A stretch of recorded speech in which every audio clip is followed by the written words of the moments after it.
Hi, welcome everybody. We are Adventure Authority. With me, as always, on this adventure is David Hi. and Dan. All right. On today's rip roaring show, we will be discussing the new Spider-Man: Homecoming. Before we get deep into that, there's been two bits of sad news passing. Now, David, you're not going to have any idea who I'm on about. Okay. Dan, you might. Do you remember Grot Bags? Yes, I remember Grot Grot Bags. Sadly, Grot Bags has passed on. Oh no.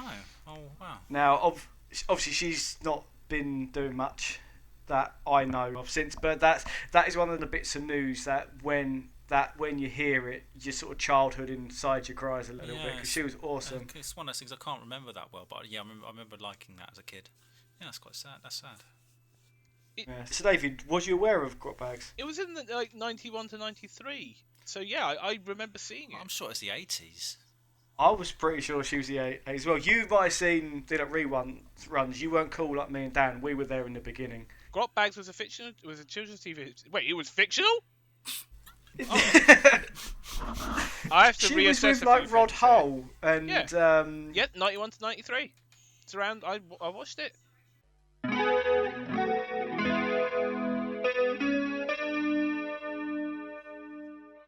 I was reading a bit of Spawn news. Now, obviously, a lot of people are looking around at what comic books that they can put on the big screen nowadays. Spawn's one being like tossed around.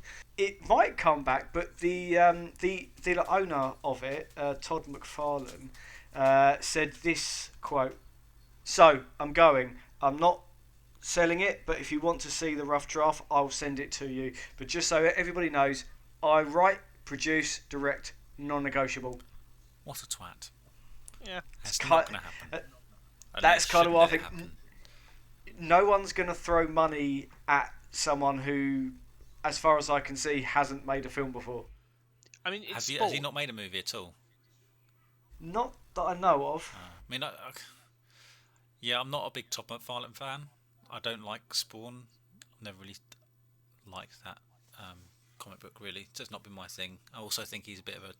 there's also other stuff to do with comics, like the Miracle Man character that he apparently bought the rights for and was holding the copyright for at one point. There was a lot of messiness with that, and with him and Neil Gaiman. So yeah, I'm not a big fan of Todd McFarlane in any shape or form. And when I hear him say stuff like that, I just feel that my viewpoints are vindicated. Oh, but isn't Spawn cool? He wears a cape. It's the 90s.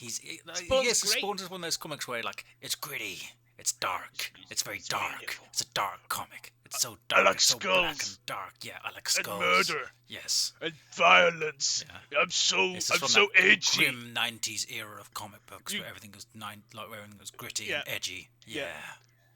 He should have been called Edgelord 9000. It Yes. would have been the best. So best.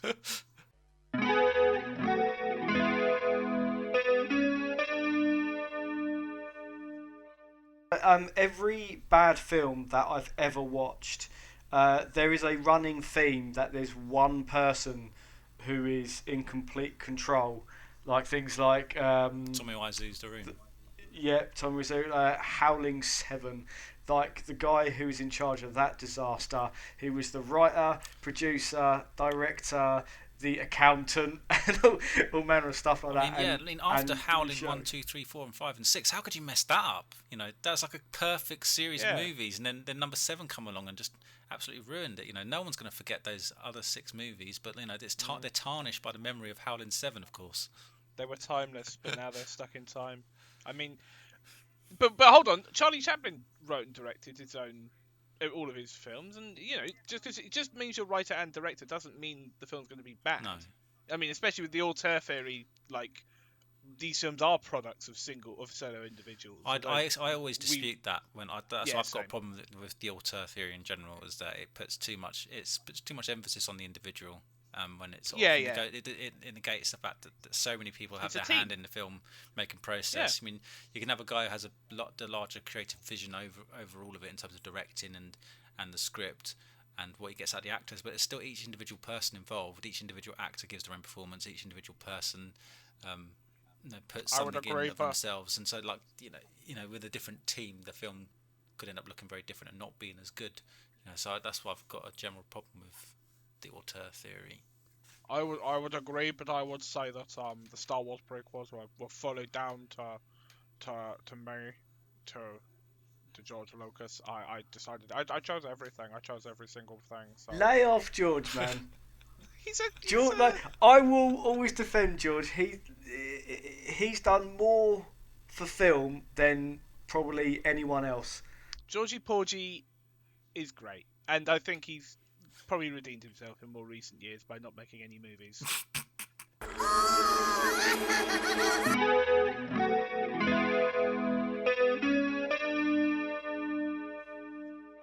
But right, yes. So Spider-Man. Now, the plot of this movie is Sony have bungled 5 films and gave up and let someone who knew what they were doing make a film. And it's the best decision that they could have ever made. Now, I need to be honest straight away. I hate Spider-Man, and it's because of the films. I hated all the films. I hated like the precious Tobey Maguire ones that a lot of people love, especially the first 2.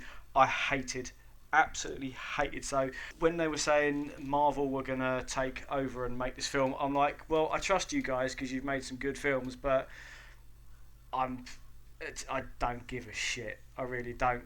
I'm done with this character now. But they've made some very good choices with it. And that's our review done. Yeah, that's See you later. Pretty much.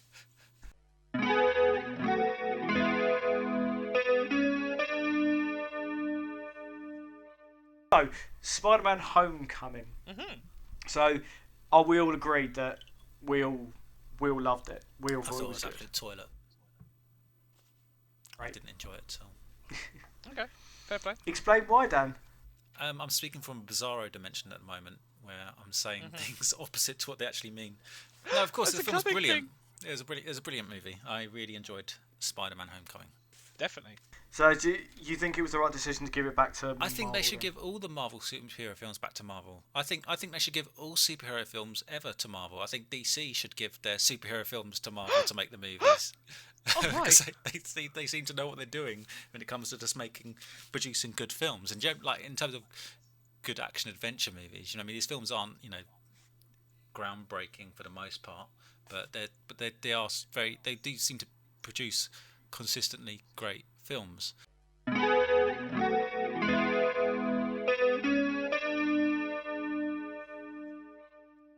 don't even have a problem with like Aunt May because it just makes sense. She is older enough compared to him for it to make complete sense. So she doesn't need to be an old person. Although I will say that Aunt May was the one consistent good thing out of the old films. I don't know.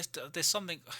I'm not sure if you guys get this, but like I think there's just even though Marissa Tomei is an attractive woman anyway, I think just the fact that she's like a hot Aunt May, it's like some weird taboo line's been crossed. Because like whenever I think of Aunt May, it's always this very sort of elderly, like sweet old lady, and yet now we're sort of seeing her looking like a sort of hot sort of soccer mum type thing going on. And it's like it's some sort of weird taboo line that's been crossed, and she seems to turn me on more than she rightly should.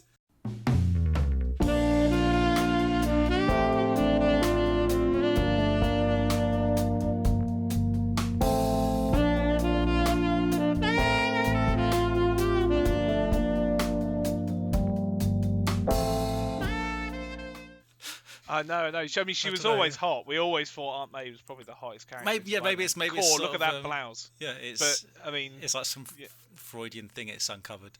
It allows me to confront those underlying attraction and feelings for Aunt May that I wasn't able to admit to myself before. But now you can. That she's a sexy Latino. Yeah.